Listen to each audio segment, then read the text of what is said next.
Faridniki yaqinda Instagram sahifangizga yaponcha minimalizmda Samarqandda remont qilib bergan kvartirangizni joyladingiz. Bugun buni bitta YouTube'dagi obunachilarimizga, YouTube'dagi kuzatuvchilarga to'laqonli obzor qilib, qanaqa materiallar ishlatdingiz va qancha pul ketdi, boshqa yurtdoshlarimiz mana shu remont qilishsa qancha ketadi, shuni to'laqonli tushuntirib obzor qilib ko'rsataylik. Mayli, o'zi bu turgan joyimiz birinchi etaj, bu o'zi duplex kvartira, 2 etaj. Bu o'zi birinchi qavatda turibmiz. Birinchi qavatda biz kuxnyani studiya variant qilib jihozlab, ta'mirlab berdik. O'zi aka ko'rganimda mana shu kvartiraning o'zi juda ham premium qanaqadir kvartira joylashgan ekan, qurilgan ekan. O'zi shaharning sentrida, Gagarin ko'chada joylashgan bu obyekt. Lokatsiyasi ham yaxshi, kvartirani o'zi yaxshi qurgan. Shunday. Men kvartiraga kirganimda birdaniga qanaqadir Yevropa yoki Dubay atmosferasini ko'rdim. Chunki umuman hali men bunaqa remont ko'rmaganman. Sababi butunlay boshqacha, ranglar ham boshqacha ishlatilgan, uslub ham boshqacha ishlatilgan. Faridniki o'zi studiya variantidagi oshxona deganda nima tushuniladi, u qanaqa qilinadi? Ko'p mana shuni tushuntirib bering. Bu hozir ikkovi bir joyda bo'lganda studiya variant deyiladi. Mana kuxnya, zal bir joyda joylashganda. Bu tomondan ko'rsataylik. Kirganimizdan bu yerda mebel jihozlari qo'yilgan. Gaz plita, shkaf, barcha jihozlar joylashtirilgan bu yerda. Hozir xolodilnik ham skritli turibdi bu yerda uni. Bu xolodilnik. Bu xolodilnik. Bu yerda ochganda xolodilnik ishlatadi. Bu moyka, gaz plita, bu yerda vitishkasi ham mavjud. Bu yerda assistensiyamda silab qo'ysa, bemalol yorug'lik bor. Qarang aka, mikrovolnovkasi ham bor. Remont patkul chiqib bersangiz, birdan mana shu mebel jihozlari, undan keyin gaz plitalarini ham o'rnatib berasiz, to'g'rimi? Shu yerda hozir nimani ko'rib turibsiz? Hammasi patkul-ishimizning ichida bor. Bu yerda uy egalari hozir hech nima olib bermaganlar. Bu yerda hammasini o'zimiz o'rnatib, chiroyli qilib topshiryapmiz. Faridniki Samarqandda o'zi ko'pchilik kvartiraga kirganda yoki remontini qaraganimda oshxonani oldiga televizor bunaqa ham bu yer oshxona, ham qanaqadir dam oladigan joyga o'xshayapti-da. Studiyaning variantida shunisi yaxshi aka. Mana o'zi yopilmagan, ochiq joyda hammasini bir joyda joylashtirganmiz. Ham xonalar bilan o'rlab ketilgan bu yer. Bu yerda bitta spalni bor. Sanuzil, garderobini ham yonida joylashtirib berganmiz. Ayollar uchun juda ham qulay aka bunaqa studiya variantidagi oshxona. Sababi ham oshxonada ishlab, ham televizor tomosha qilib, ham shu yerda ovqatlansa bo'ladi, hammasi bitta joyda. O'zi studiya variantli oshxona ayollarimiz uchun juda qulay qilib ishlangan bu yerda. Bu yerda ham ovqatni pishirib, bu yerda choyini ichib, dam olib, Oilaning o'zi ham shu yerda ovqatlanadi, ham dam olish uchun bu yerda divanlar qo'yilgan, ham televizor ham shu joyning o'zida bor. Bir joyning o'zida hammasini joylashtirgan. Aka, devorni qaraganimda 3 xil rang ishlatilgan.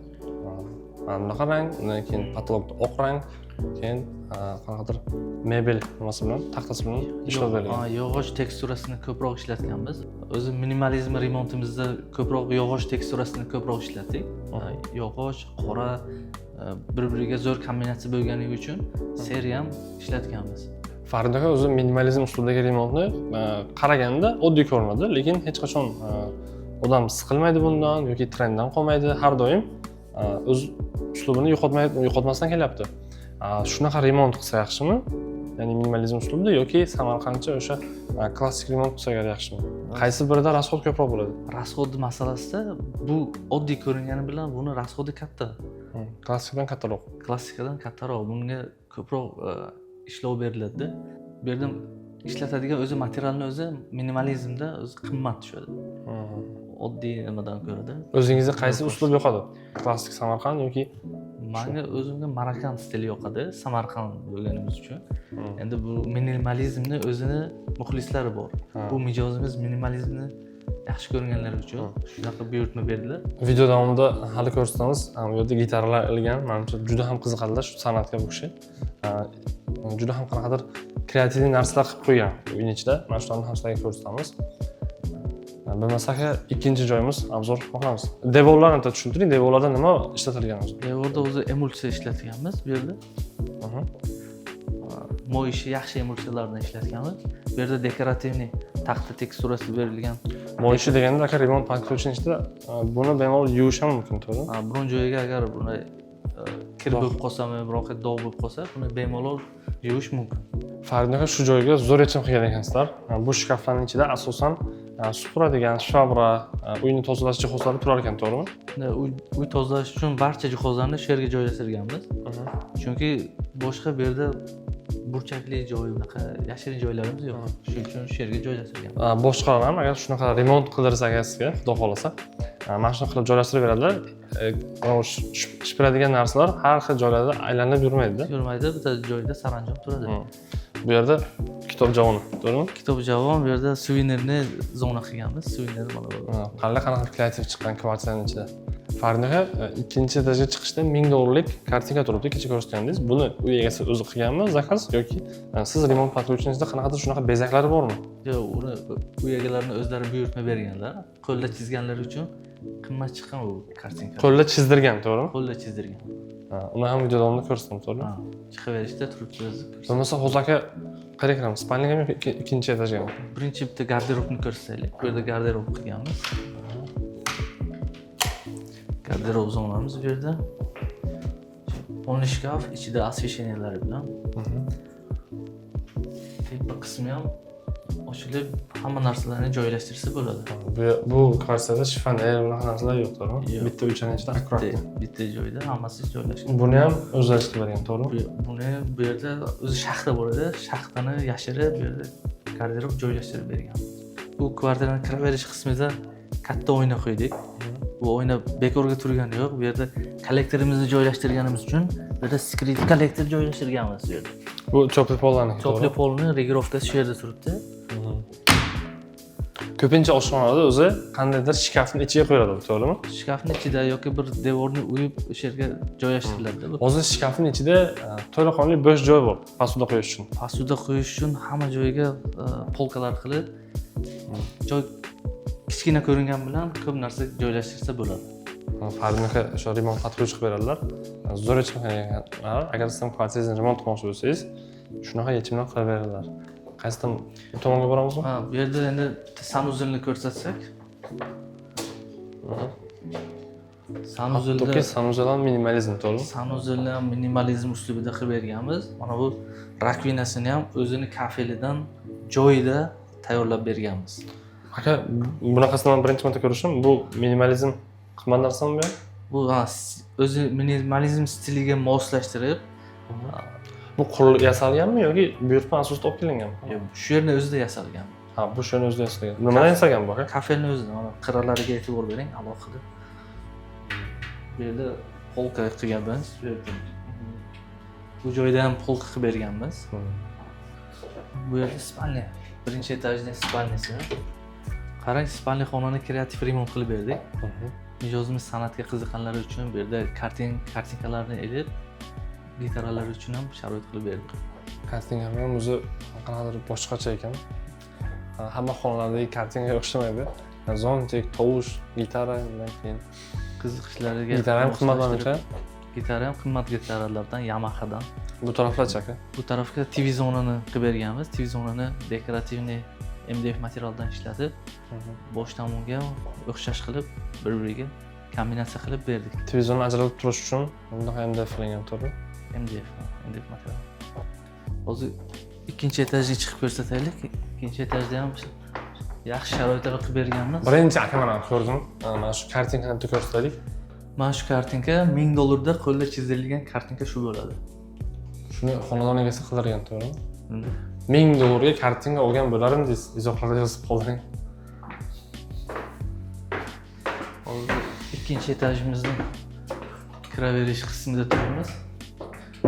Bu yer nol holat edi. Bitta nol holatini ham ko'rsatamiz. Bu yerda yuklarni bironta yuk qo'lda chiqqani yo'q. Bu yer hozir 10-etajda turibmiz. Hamma narsani kran yordamida. Bu rasmlarni qayerda? Nodati. Nodati. Remontning o'zi ham bir Nodati. Bu uyning egasi o'zbekmi? O'zbek. Xuddi Amerikaning qanaqadir odamning uyiga o'xshadi-da. Nodati narsalarni yoqtiradigan kishilardan mijozimiz. Aka, bu yerdan xonalar bormi? Ha, bu yerda o'zi chap tomonimizda hovlicha qilib berganmiz. Bu yerda ochiq joy qilib, ustini yopib, Barbekyu uchun zona qilib berganmiz. Agar ishdan charchab kelganlarida mana shu yerda shu barbekyuni qo'yib, bemalol shashlik pishirib yesalar bo'ladi. Toza havoda Kayf degan joyni aka, o'zimni havasim keldi. To'g'rida shunday qaraganda tog' ko'rinib butun Samarqand ustiga tog', hozir tog'dan ham videosini qo'yamiz videoning ustida. Juda ham qanaqadir rohat beryapti-da. eng mazza qiladigan joyi buni aka. Shunday ekan. Shu yerda o'zida yana bir kishiga sharoitini qilib berganmiz. Ana gitara bor edi-ku. Mana shu gitarani mana shu yerga kelib, shashlik yeb, chalsmay Bo'ladi. bo'lmasa ichkarida xonlarni ham ko'rsataylik.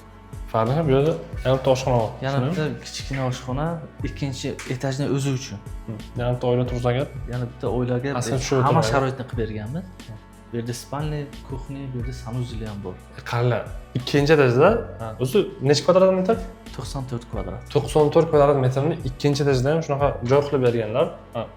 Uydan keyin oshxona bor, oshxonadan keyin sanuzor. Sanuzeli. Ya'ni pastga tushib o'tirmaysiz agar shunaqa remont qilsangiz.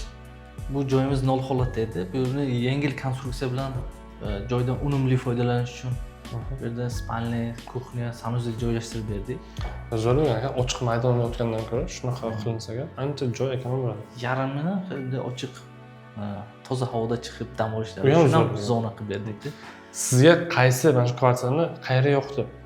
Barbekyu zonasimi yoki tepa qismimi yoki pastdagi qismimi, remontimi, nimasi yoqdi? Izohlarda yozib qoldiring. Bitta eng qiziq joyini ko'rsatsam, bu yerda spalniy joylashtirganmiz. Bu pastdagidan farq qiladi anchagina. Ko'raylik.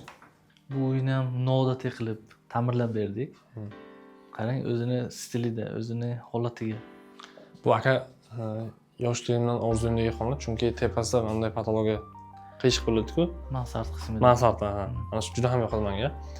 Buni deb olarmi? Qanaqadir noodatiy aboyim bu? No, aboy ishlatganmiz bu yerda. O'sha minimalizmga mos holatni izlab o'zlariga shu yerga mos kelgani uchun shu aboylardan ishlatganmiz. Bu derazamizni ochgandan keyin tashqarida ham 1 metr joy bor. Aylanib yurish uchun orqa tomonda. Hozir eng qiziq joyiga keldik. Bu kvartiramiz dublex, har bir etaji 94 kvadratdan 188 kvadrat joyni. Mana shunday holatda edi. Aka qarang, bitta uzun savol gapingizni bo'ldim. Samarqandliklar sizga remont matkuch qilishga topshirsa agar kvartirasini, ular ustob boqmaydi, to'g'rimi? Dizaynni o'ylashmaydi. Sarsongarchilik, materiallar yurmaydi. Hammasini o'zingiz qilaverasiz, shundaymi? Hammasini dizaynidan boshlab, dizayn agar yoqsa tasdiqlasalar, material hammasi produktasi bo'ladimi, material ustosi, musori tayyor bo'lguncha, mana shu holatga kelguncha hech nima ovurgarchilik yo'q. O'zi proyekt dizayn qildirish taxminan $800 dan $1000 turadi. Mana shu ham ichida bo'ladi, to'g'rimi? Hammasi. Narxini aytaylik qani? 188 kvadrat metrga qancha ketdi? Umumiy 2 qavatga 59 ming, shu holatgacha eski holatni ko'rsataylik. Eski holatdan mana shu holatga kelguncha 59 ming pul ketdi. Farid aka, samarqandlik yurtdoshlarimiz shunaqa remont matkuch qilmoqchi bo'lsa agar, bosh og'riqsiz qanaqa bog'lansa bo'ladi siz bilan? Pastda nomer qoldiramiz, bizga bemalol bog'lansinlar. Instagram ssilkani ham qo'yamiz. Instagramga ham obuna bo'lishingiz bo'ladi. U yerda ham remontlarni qo'yib boramiz. Bundan zo'r remontlaringiz bormi? Bundan zo'r remontlarni qo'yib boramiz, kuzatib borsinlar, hammasini qo'yib boramiz. Endi qo'yamiz buni.